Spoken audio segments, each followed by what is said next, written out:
Ahí está grabando, ok.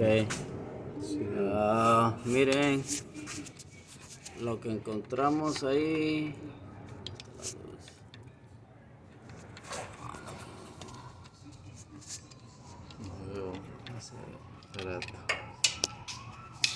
La cámara, la luz, es la lámpara.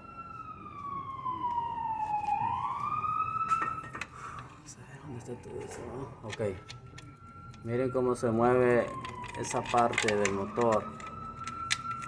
Esa rechinadera está muy flojo.